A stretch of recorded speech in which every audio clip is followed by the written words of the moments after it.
Yeah, morning everybody. Well, it's another hot one, about 38 degrees today, and it's only 10 o'clock in the morning.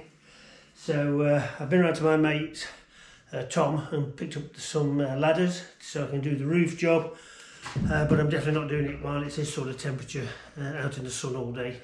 So that job will have to probably wait until the weekend, and the forecast is that it's going to be like this for at least another 5 to 7 days, so there's no problem there. So I've come back down into the kitchen now that the bedroom's finished. I'm going to start working on this room, getting it prepped up and ready for the work we're going to do in here.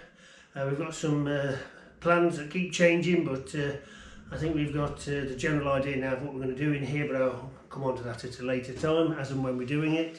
First job is to clear the mess.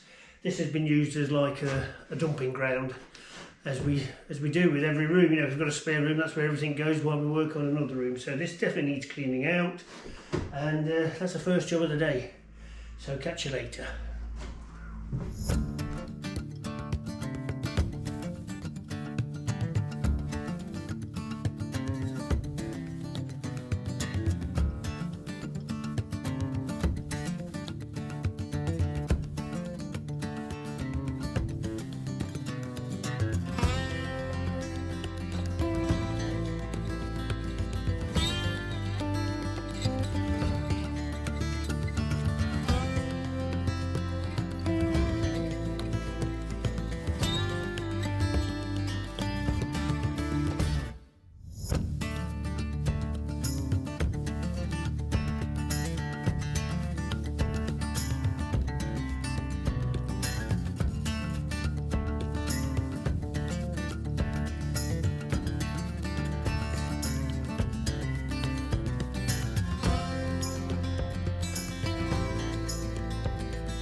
Well, looks better. Now we've had a bit of a clean up.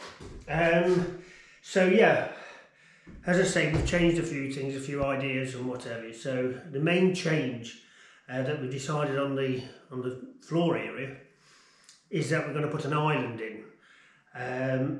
We have some wood left over from doing the gîte kitchen tops, which we're going to use. And if we get rid of the bar that was going to come out from the side of the window, we've plenty of room for this island. It's not going to be massive. It's going to be able to fit the fridge and the freezer under the counter ones in there, and also be able to have a couple of stools if somebody wants to sit there and chat to the person who's cooking or whatever. So I'm going to go and get the timber to build the frame. My plan is, what I'm going to do first is I'm going to build the frame to the size, or just a little bit less than what the tops will be, but to the size that we want, and then not fit it, screw it down to the floor, have it so I can move it around and find the best position for it and what works well in the kitchen.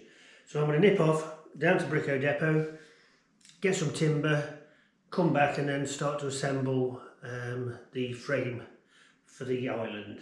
So I'll catch you in a while. Cheers.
So that's the two ends and the centrepiece made up.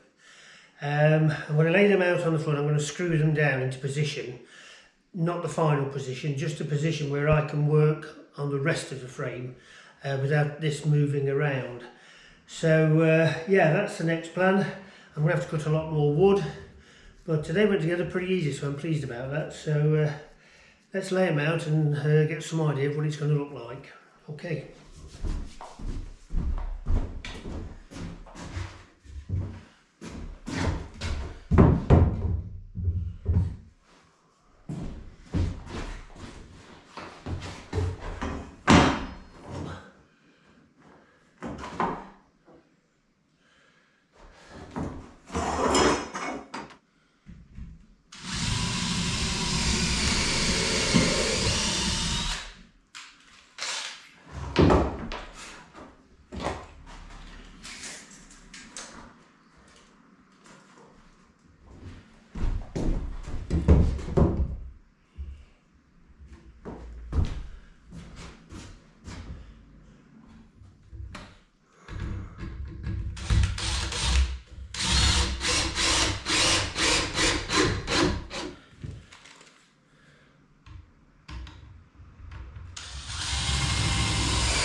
Well, this has given me a pretty good idea of how it's going to look. I'm glad I've done this. So instead of just going ahead making it and then hoping it would work and fit and everything else.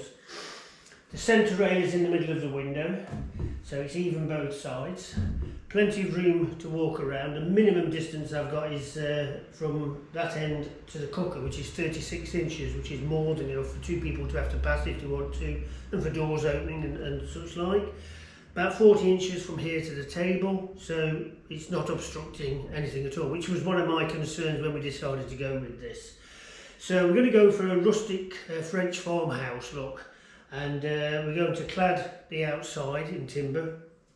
No idea of the colours we're going to go with yet, but sort of an antique green, light green is in our minds at the moment, but nothing definite. So yeah, the next job is I'm going to secure all this and put some rails in underneath and leave it in this position. I think I'm going to leave it screwed to the floor for the moment, just while I put it all together, and onwards and upwards, as I say. Cheers. This is heavy.